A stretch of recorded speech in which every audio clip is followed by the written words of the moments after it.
Good evening friends, তোমরা সবাই কেমন আছো? আশা করি খুব ভালো আছো। হঠাৎ করে এখন বিকেলবেলা মনে হলো একটা ছোট্ট ব্লগ বানাই আপনাদের জন্য। আমি ঘুমোচ্ছিলাম, ঘুম থেকে উঠে আমি রোজ যেমনি হাঁটতে বেরোই বিকেলবেলায়। আজকে বৃষ্টি হয়েছে বলে আমি রাস্তায় যাইনি, যে কারণে আজকে আমি ছাদে উঠেছি হাঁটতে। তো পরিবেশটা দেখছি বেশ শান্ত শিষ্ট পরিবেশ, ফ্রেশ লাগছে পরিবেশটা। এখান থেকে আমাদের মোটামুটি শহরের হাফ অংশটা দেখা যায় ছাদ থেকে। আপনাদেরকে ব্যাক ক্যামেরায় আমি দেখাচ্ছি, ঠিক আছে?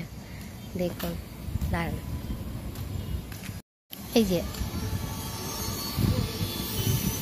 এই থেকে পুরোটা দেখা যায়। ঠিক ওই একটা সাদা রঙের জল ট্যাঙ্কি দেখা যায়, ওটা কিন্তু অনেক দূরে। ওইটার পরেই কিন্তু হচ্ছে রাজবাড়ি পড়ে। একদিন রাজবাড়ির ভিডিও আপনাদের সাথে শেয়ার করব।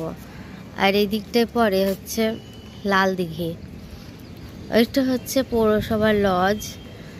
এই দিঘিটা খুব সুন্দর, আগে খুব সুন্দর ছিল, যেহেতু এখন এখানে একটা জল প্রকল্প হয়েছে, যে কারণে জায়গাটা অনেকটা শর্ট হয়ে গেছে। এই যে জল প্রকল্পটা, এটা হচ্ছে জল প্রকল্পটা অনেক বড়। এটা ডিরেক্ট হচ্ছে নবদ্বীপ গঙ্গা থেকে জল আসে, এখানে ফিল্টার হয়ে বাড়ি বাড়ি সব জল যায়। এটা লাল দিঘের ওই পাশেরটা ওই যে সুইমিং পুল, একটু জুম, ওই যে সবাই ওই যে সুইমিং করছে, এটা সুইমিং পুল এটা। আর এটা হচ্ছে দিঘি। এখানে জানেন তো একটা মজার বিষয়, প্রত্যেক বছর 15 আগস্ট এখানে হচ্ছে মাছ ধরার কম্পিটিশন হয়। তো 15 আগস্ট হচ্ছে ওই দিন উদ্বোধন হয়। সবাই ওই যে জায়গাগুলো করা আছে বসার, সাদা সাদা দেখতে পাচ্ছেন, ওইগুলোতে সব হচ্ছে শনি রবিবার করে সবাই মাছ ধরার ধরে আর কি, কম্পিটিশান হয়, কে কত বড় মাছ ধরতে পারে। সব থেকে বড় ওজনের মাছ যে ধরতে পারে আর কি, তো তাকে হচ্ছে প্রায় প্রত্যেক বছরই এই মাছ ধরার কম্পিটিশানটা হয়। আর আমি শুনেছি যে মানে 7 কিলো 8 কিলো ওজন পর্যন্ত, 15 কিলো ওজন, মানে হায়েস্ট একবার আমি শুনেছিলাম 15 কিলো ওজনের হচ্ছে কাতলা মাছ উঠেছিল।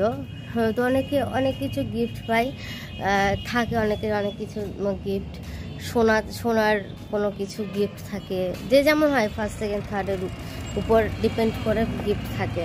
আর আমার পিছনে দেখুন, এই যে ওইটা একটা খেলার মাঠ, কারবেলা মাঠ, খুব সুন্দর জানেন তো। ছাদে উঠলে ভালো লাগে, গাছপালায় ভর্তি ওই দিকটাতে পুরো। মানে ওই বাড়িটাতে পাখি পোষে, যে লাল মতো একটা পাখির খাঁচা, পায়রা আছে পুরো। আর আজকের পরিবেশটা ভীষণ মনোরম পরিবেশ, বেশ ভালো লাগছে, ফ্রেশ লাগছে। আমি অনেকদিন পর ছাদে উঠলাম, ছাদে উঠি না বলতে গেলে, খুব কম আমি ছাদে উঠি। ওই মাঠটায় জল জমে গেছে, এই যে গাছের ফাঁকগুলো দিয়ে জল দেখতে পাচ্ছেন, এই যে এইগুলো দিয়ে, এই যে এগুলো দিয়ে সব জল জমে গেছে এগুলো দিয়ে।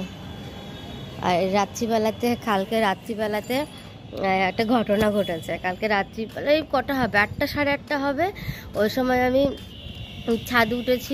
মানে আমাদের ওই বাচ্চাগুলো খুব চিল্লাচিল্লি করছিল, তো ছাদে এসে একটু বসেছি, গরমও করছিল।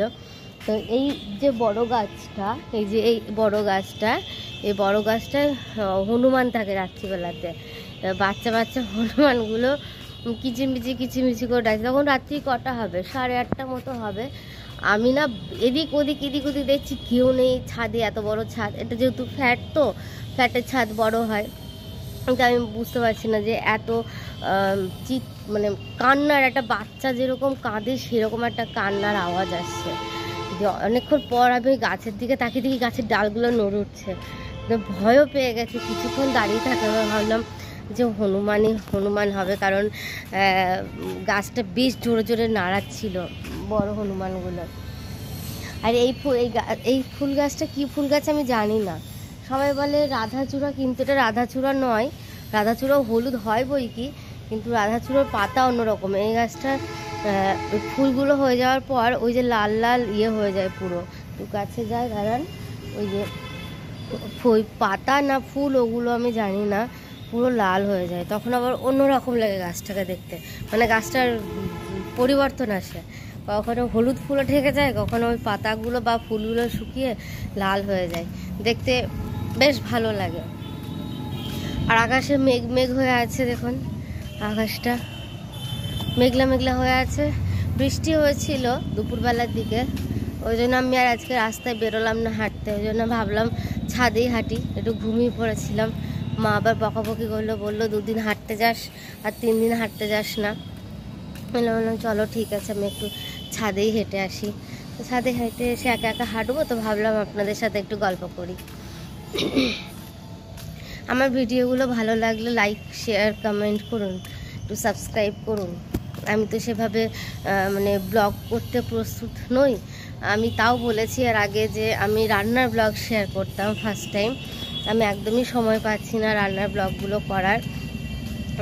যদিও আপনাদের যদি মানে কি বলবো, যদি রান্নার ব্লগ দেখার মনে হয় তাহলে আমাকে কমেন্ট করুন যে হ্যাঁ আমরা রান্নার ব্লগ দেখবো, বা কী ধরনের ব্লগ দেখবেন, ট্রাভেল ব্লগ দেখবেন নাকি আমার শহরের বিভিন্ন যেসব হিস্টোরিক্যাল জায়গা রয়েছে নদিয়া জেলার, সেসব জায়গার ভিডিও দেখবেন, সেগুলো আমাকে কমেন্টে জানাবেন। আমি চেষ্টা করব সেই ভিডিওগুলো করার।